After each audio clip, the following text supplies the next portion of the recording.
Oh, hey there. Come on in. We're just about to start.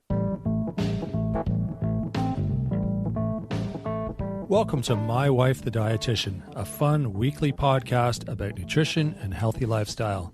I'm Rob, and together with my wife Sandra, we invite you to join us on this informative and entertaining journey through the complex world of healthy eating. Join us each week as we strive to help you with transforming your overall health and relationship with food through up-to-date, evidence-based nutrition information.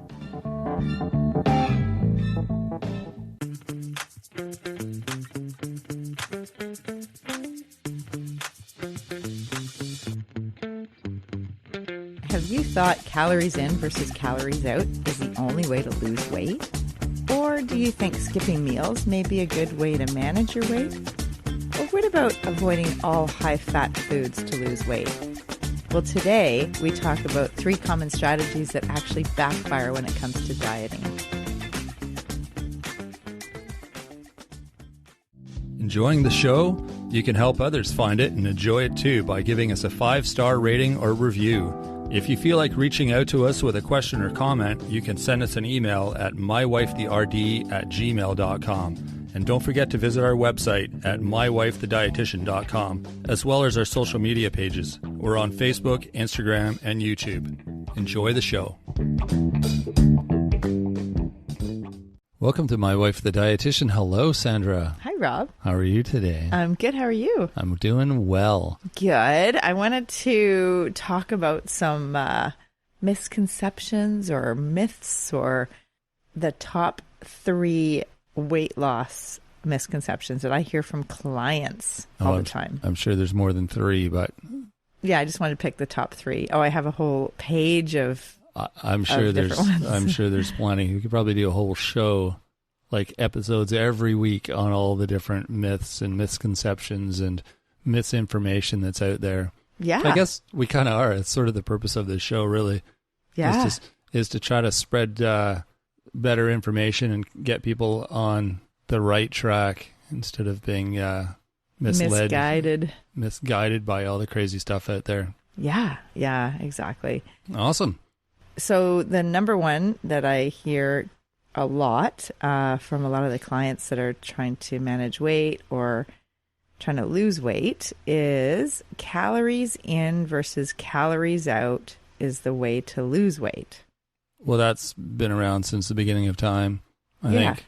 And I suppose it makes sense to a certain degree. What does it mean? Well, I guess in order to lose weight, you want to burn more calories than you eat. Right. So, and it means that someone eats a cookie and they say, oh, it's like 300 calories. I got to do an extra few push-ups tonight before I go to bed to burn that off. You hear that all the time. Mm-hmm. It's that mentality, right? Yeah. And it's not a really good, healthy relationship with food if you're thinking of it as I have to burn it off. Like I eat this and burn it off. It doesn't really work that way. No. Is it not true to a point though? That if you eat less calories, you will lose weight, but it's just not healthy? Is that kind of what you're saying? Good question. I mean, there's so many different variabilities on the calories in, calories out. So it's not just black and white, or it's not like we're like a vesicle where you pour the calories in and then you let them out the other end or anything like that, right? Yeah. It's not like that. Our metabolism is variable. So people, depending on, that's the number one thing, is the limitation to that theory is that there's lots of differences between individuals. You can see, some people, they just eat all the time and they're just constantly moving and they have a high metabolism and they can't keep weight on. Mm-hmm. Yeah. True. So that's it's metabolism. It varies between individuals and it depends on possibly their age, genetics is a factor. Male or female could be a factor. Men have higher lean muscle mass, and generally speaking, women have a higher body fat percentage. Right. So that affects metabolism too, and also health conditions. So if you're dealing with a certain health condition or you're taking medication, that could definitely affect your metabolism and how the rate at which you burn calories. Mm-hmm. And yeah, for sure. There's also hormone influences, so that can really impact or influence how your body uses energy. Okay. Yeah, so there's different hormones that can affect fat storage, so increase your body's fat storage, and it also can affect appetite regulation. So if you think of, you've heard of like cortisol, which is kind of the hormone that when you're stressed, you release cortisol. Yeah, right. That can impact your body and how your body functions. And estrogen and testosterone are hormones that can also impact your metabolism. For sure, yeah. So another thing is, what are you eating? So that affects too. So it's not just calories in versus calories out. It depends on the food, where the calories are coming from. Yeah, for sure. So if you drink 100 calories of pop, it's like simple sugars, versus if you eat a handful of nuts, that's 100 calories. What do you think is going to impact you? Like, how is that what's the difference there? Well, one's healthy and one isn't. You're going to get a lot more nutrition from the nuts. You'd get calories from the pop, but no nutrients. Right. Just simple sugar, right? Yeah, just sugar for sure. You're not getting any other nutrition. Whereas with the nuts... Oh, yeah. Well, there's all sorts of goodness in there that you're getting. So, but how does that... I mean, there's still equal amounts of calories though, right? And, well, with the nuts, there's plant structure. So you take the nuts in and you start chewing and you're breaking down the matrix of that plant structure. Mm-hmm. And there's actually, you lose a little bit of calories by doing that, which is so interesting, eh? Oh, just the processing of that fibrous kind of food, you mean? Yeah, and it's fiber. So you actually do not absorb every little bit of that food because it's fiber. So it'll go through you without being digested. So there's a little bit of difference that way. Whereas the pop or like the 100 calorie sugary drink is just pure calories. Right. So that's what I mean with the quality of the calories makes a difference. So if you're eating foods that Mother Nature's packages of nutrition, so a piece of fruit, some berries, or some veggies, or whole grains, or nuts, or seeds, or, any of the foods that we talk about a lot on here, like minimally processed foods, you're getting a lot of nutrition, B vitamins, fiber, protein. The calories come from carbohydrates, protein, and fat from foods. Like, that's the only ways we get calories. Right. But if you are eating something that's packaged with vitamins and minerals, you're going to get a lot more benefit from eating that whole food because it's contributing to your overall health. Yeah, for sure. But back to the original question, are calories in equal to calories out, or whatever the question was? I mean, obviously we want to get our calories from better quality food because that just makes sense. Right. Yeah. And if, say, the other part of it is how it affects your hunger and satiety. So as you mentioned, when you drink some pop, what happens? Well, you feel full. That's right. Our body doesn't register that is calories, actually. Studies have shown that people will continue to eat just as much food, but then they're adding extra calories by drinking the pop. Does that make sense? It makes sense. Yeah. I'm just trying to keep the myth really black and white so people can understand. Like I understand that you're saying that, we need to eat healthy calories. That makes sense. But if you take two people and one person eats really like 2,000 calories of really healthy food and the other person just eats like junk food and pop and gets all their calories from that, the first person will be healthier for sure. But if they both do the amount of exercise, or however we're saying this to relate to exercise, they do enough exercise to burn those 2,000 calories. Is one person going to be any different than the other? Well, everybody's different, yes. Yeah, but I mean, just based on if all things are considered equal, and except for the things that they ate that day, they're both going to burn 2,000 calories. But at the end of the day, person A is going to be healthier overall because they're eating healthier food, right? Right. Calories in versus calories out can definitely mess up a person's metabolism. They might have short-term success, but long-term pain. So success in that they might lose weight with whatever diet, with whatever restriction, but it's usually not sustainable. They've done twin studies and followed twins for years. The twin who diets over their lifetime tends to be higher weight, tends to struggle with their weight, and the twin who doesn't diet or restrict calories and just lives a healthy lifestyle, doesn't do the calories in, calories out, tend to be at their normal weight, like a good weight for them. Right, their ideal weight. I guess the whole concept is that you're trying to, like the calories in versus calories out, you'll lose weight if you eat less calories. That's kind of the bottom line. So people think, okay, I'll eat less calories.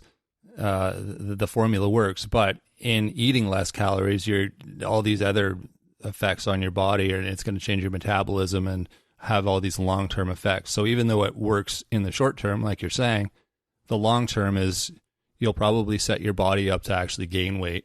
Yeah. Over and over again. Absolutely. Exactly. Usually you put more weight back on. So it's not just to the original weight that you wanted to lose, but you actually gain weight, and it's usually fat that you gain because your body is way more efficient at storing fat because of the restriction that you did and the limitations and the diet plan. And it's kind of almost like the diet industry is set up to get people to stick to a plan, stick to their meal plan, and then they do that. And usually it's less calories than what they were eating before. And then when they fall off that plan, like they've maybe lost some weight and they had success, the short-term success, they fall off that meal plan because meal plans are not very sustainable because there's not a lot of variety or options. And this is where your life we're talking about, not just a period of time. And generally, the plan or the diet industry will blame the person for not sticking to the plan. Well, no wonder you gained your weight back. You didn't stick to it. Yeah. And right? then it's the whole cycle, and there's the guilt and the shaming and all of that. Absolutely. And then you eat to feel better and you gain weight. And it's just this whole cycle. And that's what they prey on because they make money by selling you diets, right? Yeah, I know. Exactly. And we did an episode, Nutrition Nugget 65 was diet versus lifestyle change. Another one people can check out, which is what we're talking about. Episode 130 was diet, all or nothing thinking. Yeah. So yeah, there's different reasons that this calories in versus calories out isn't really a good strategy. It's not a good strategy at all for long-term sustainability of healthy weight. Yeah. Thanks for explaining that. So the next myth is skipping meals is a good way to manage weight. Okay. That also kind of seems logical. Does it? Well, I mean, in that if I don't eat, I'm going to lose weight. It doesn't sound healthy. Yeah, actually skipping meals can be counterproductive. It can actually it leads to weight gain. Yeah, you've explained this before. It's really fascinating how that works. Yeah, and I see that in my clients like over and over and over again. The people that have irregular eating habits, they kind of just eat willy-nilly, like, they go long periods without eating, and then they end up having cravings, and then they also will eat a big meal at night and then not eat all day. These are the people that I see that after doing this for years, they are seeking help to lose weight. Yeah. Can you explain how that works? Like a lot of diets in general, when you use, you end up gaining weight on them. Yeah. Yeah. It affects your metabolism. So your body is in the starvation mode, and it can, it triggers, it basically thinks that, oh, I better slow down because I'm not going to be fed. It's kind of like, I think an analogy I've made in the past is when you think of a wood stove, and if you put a lot of wood on the fire, like wood is like the food, you're putting the wood on the fire and giving that fire good quality wood, good quality food, it actually helps a fire burn more efficiently. And that's like your metabolism. Yeah, okay. Whereas if you barely feed the fire, it's like what our body does is it slows down. It's like, oh, okay, I guess I shouldn't burn as many calories. And it actually is very efficient at conserving energy. This is while you're dieting or while you're on a special like diet plan or something. Yeah.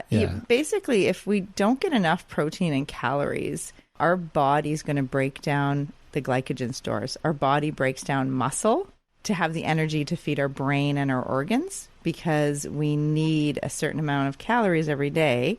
And if we're not feeding ourselves, our body breaks down muscle. And so you lose lean muscle. And this is what happens on a lot of diets that I see. If people are, a crash diet or a diet that's quite restrictive, they will lose muscle. And that's no good. Why would you want to lose muscle? Yeah, I don't know why you'd want to lose muscle. I don't think anyone wants to lose muscle. Well, if you lose muscle, then that affects your metabolism. It affects how your body is running.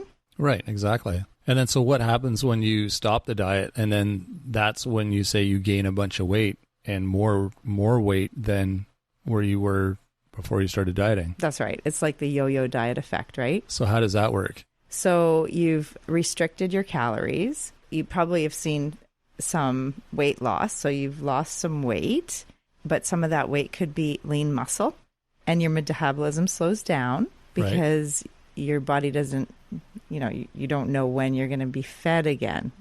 Well, maybe like with your fire analogy, like your fire burns down to almost nothing, and then you jam a bunch of wood in there, and there's not enough left to burn your wood, and basically you put the fire out. Let's go back to the original question, or the myth. Skipping meals is a good way to manage weight. And basically, when you skip meals, this is what I see clinically too. If you skip meals, you're not feeding yourself regularly. What happens is you end up having cravings and going for sweets. Like if you think of shift workers, a lot of times shift workers have problems with weight because they aren't eating regularly. So then you get these blood sugar fluctuations, you get fatigue, you get the sweet cravings. We did an episode 25 on all about cravings and how to curb your cravings for sweets. Mm-hmm. Do you remember that? Yeah.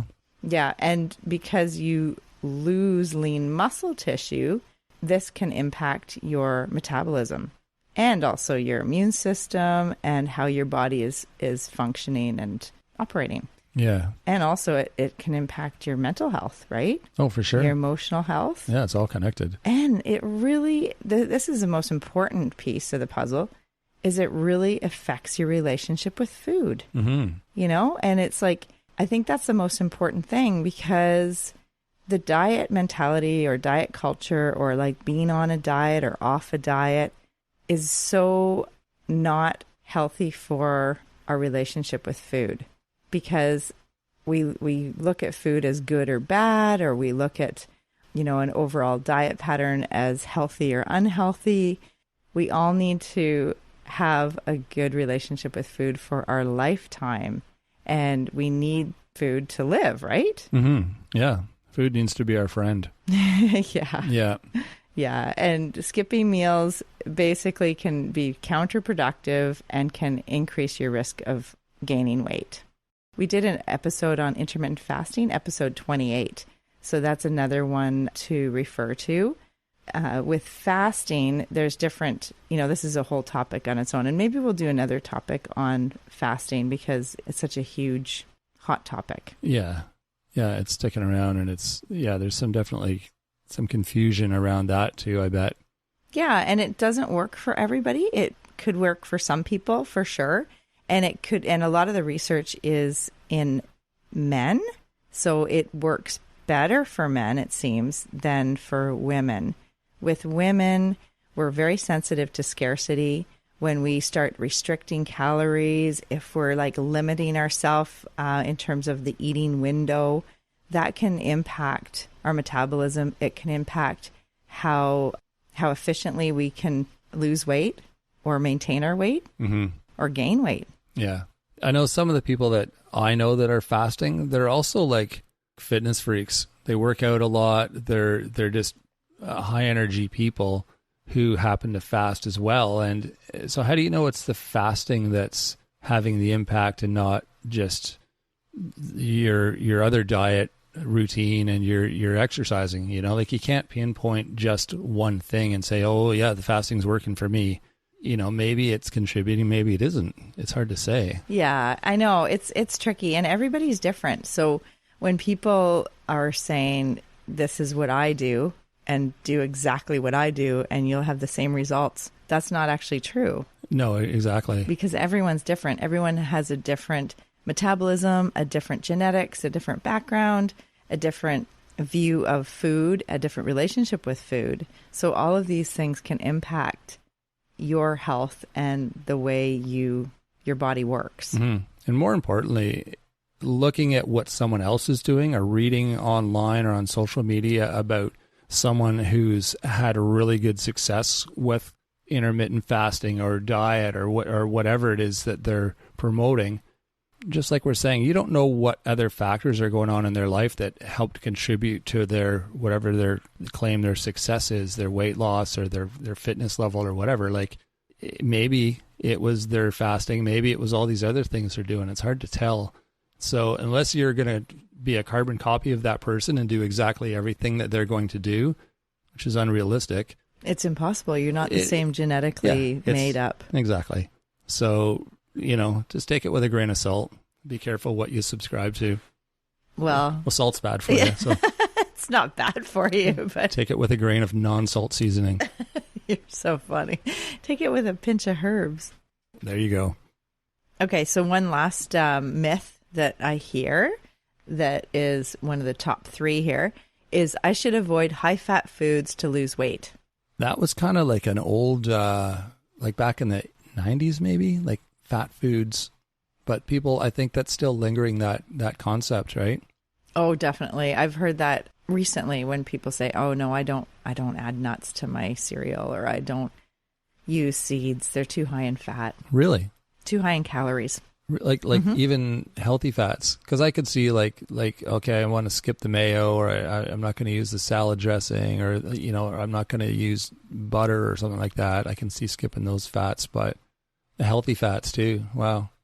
Well, yeah, that's exactly. So I should avoid fat. I should avoid high fat food to lose weight. Well, not all fats are created equal, just as you mentioned. Yeah, exactly. So there's different types of fats, right? Like when you say high fat food, I think of like a hamburger. Okay. You know, like a greasy burger that's just dripping with fat. Yeah, right. That greasy to me is high fat food. That's how I see it too. Or a bag of potato chips or something.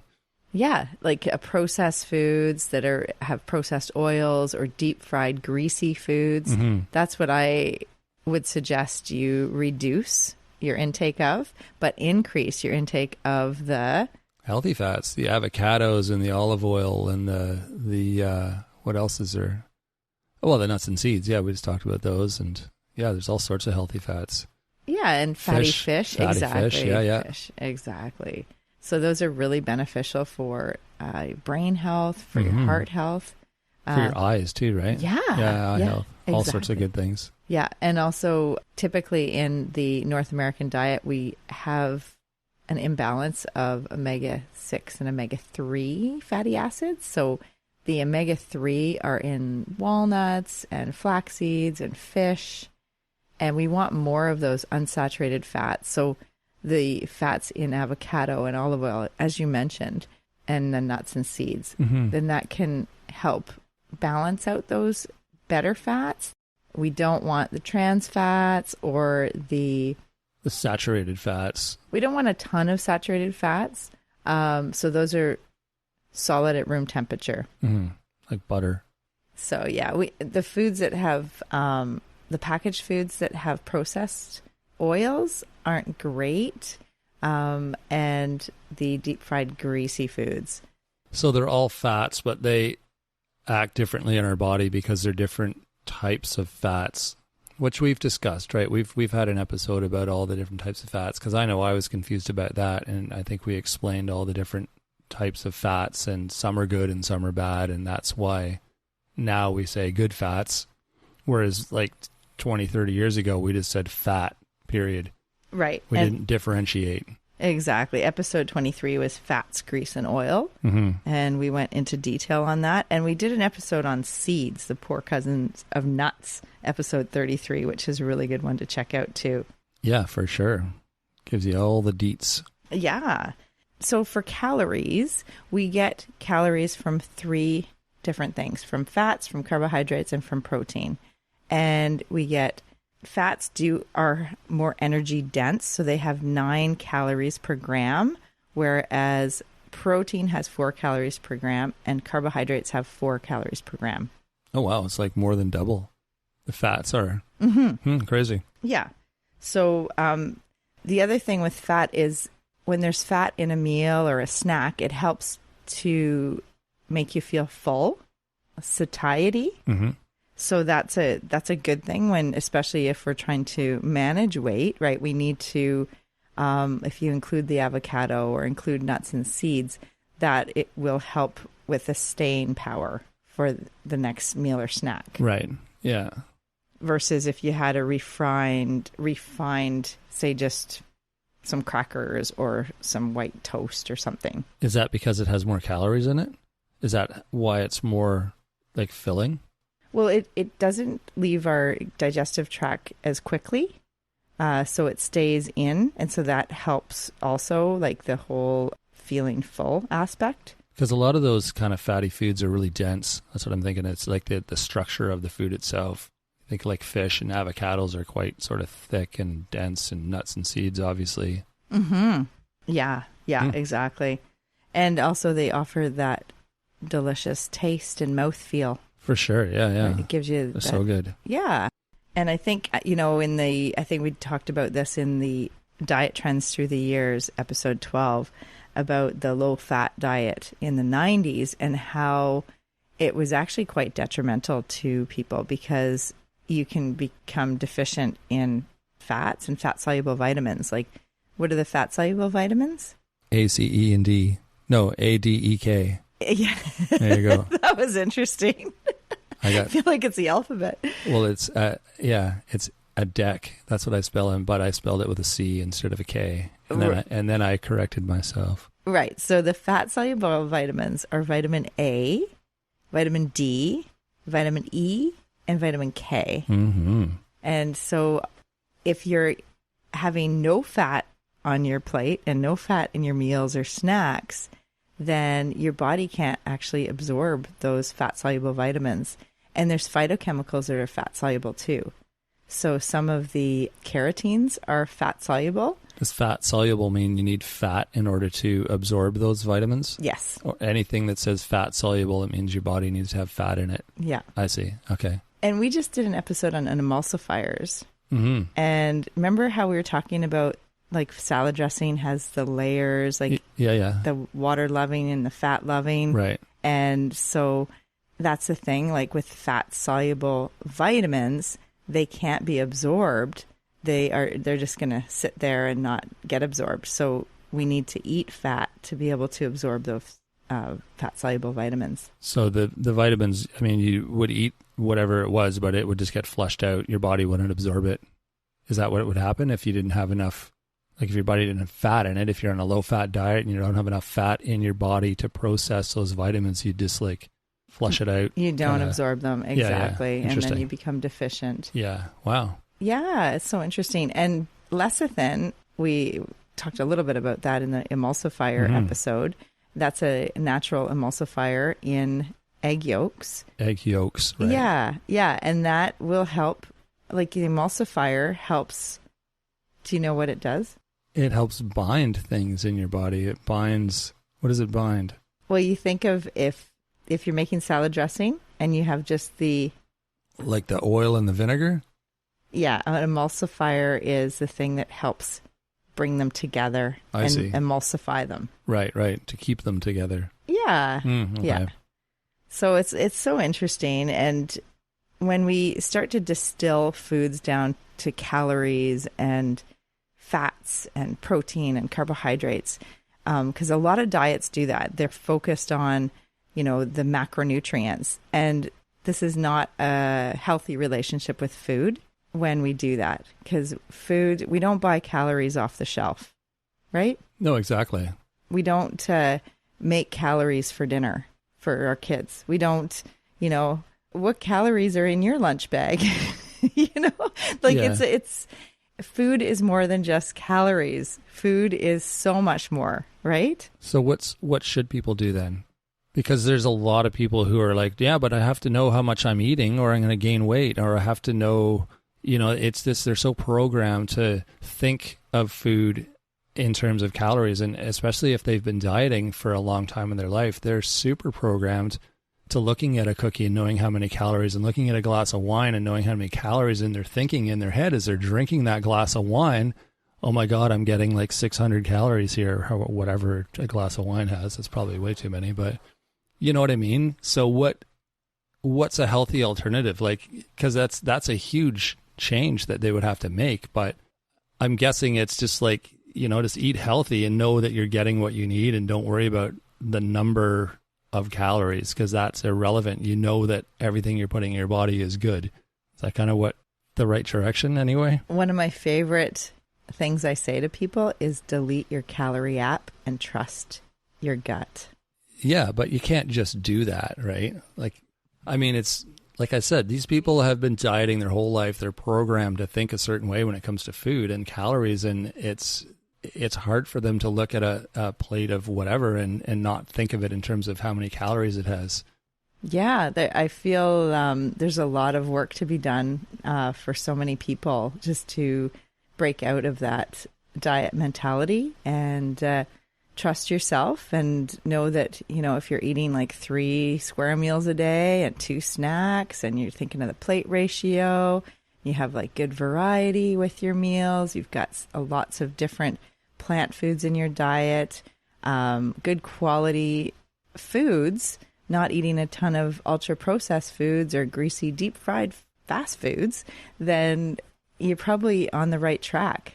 You know what else might work? And maybe this is something that people do, and I'm just new to the game here, but I'm thinking if you keep a journal about how you feel and let that be the indicator of your health rather than the number on the scale. It's like, oh, I feel happy today, or I feel like I feel good, I feel alive, whatever because I'm guessing if you're thinking about the counting calories and how much you weigh every day, that's affecting your emotions. It's going to affect your mental state. It's going to affect how your outlook on life, so if you can, like I'm saying, like if you focus on being happy and feeling healthy and feeling good, and those are the indicators of your health, I'm sure that's going to help you move in a different direction as far as moving away from counting calories. And absolutely, I think it is a good idea to journal, or you could track your food. Not every day, if you're just. And I just mean journal, like as you're making this transition to like, okay, I'm going to stop counting calories, but I'm going to start journaling and noticing things about how I feel. That's what I meant. Right. Yeah. No, that's good suggestion. Absolutely. I think journaling is really a great habit anyways. And if you're embarking on lifestyle change and improvement with your health and wanting to get healthier with how you're eating, a good way to do that also is, pick 3 days of the week, maybe 2 weekdays and a weekend day, and just write down, track what you're eating. But I really suggest that people don't do it every day and don't, put the calorie app on their phone, and because then you can get obsessive about it, Mm-hmm. and you're not trusting yourself. Yeah, exactly. Yeah, you're relying on what the calorie app says rather than how your gut feel, how you feel.